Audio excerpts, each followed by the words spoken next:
আসসালামু আলাইকুম বন্ধুরা, আমি নতুন আর একটা ভিডিও নিয়ে আসছি। ভিডিওটা হলো আপনাদের মুখে পানি এনে দিবে, জল এনে দিবে।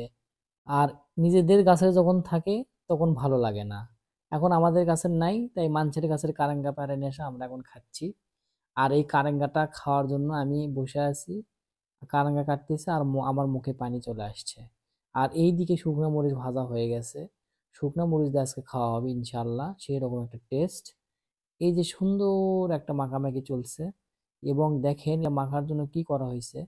মরিচ, শুকনো মরিচ, কাঁচামরিচ ইত্যাদি ইত্যাদি নিয়ে খেতে পারেন, অথবা আপনারা জিরা দিবেন, ধনে দিবেন, অনেক কিছু দিয়ে খেতে পারবেন। তবে আমার আর দর সহ্য হচ্ছে না। আমার মনে করেন মুখে পানি অলরেডি চলে আসছে। সরিষার তেল, লবণ, শুকনো মরিচ সুন্দর করে গুঁড়া করা হচ্ছে। আর এই মরিচটা মনে হচ্ছে কারেন্ট মরিচ, এত পরিমাণে ঝাল হয়েছিল। আপনারা আসলে কি বলবো, যারা ঝাল বেশি খেতে পছন্দ করেন তাদের জন্য মূলত এরকম করে খাওয়া উচিত। তো আমি এটা যখন ভিডিওটা করছি তখন তো খাইছি, পরে আমি ভয়েস দিচ্ছি, আমার মুখে আবারও পানি চলে আসতেছে। জানি না কিভাবে কি যে করি, কিছুই বুঝতে পারতেছি না, মাথা ঠিক রাখতে পারি না টক দেখলে। বিশেষ করে আমি টক আর ঝাল বেশি খেতে পছন্দ করি। আর আমার ছেলে মাখতেছে, ও ঝাল খায় না, ওর মাখাটা যে আরো বেশি টেস্ট মনে হচ্ছিল। বেশি ঝাল খাওয়ার পরে ওরটা খেলাম, মনে হলো অর্ধেক অমৃত। আসলে আমার ছেলেও খুব ভালো মাখতে পারে।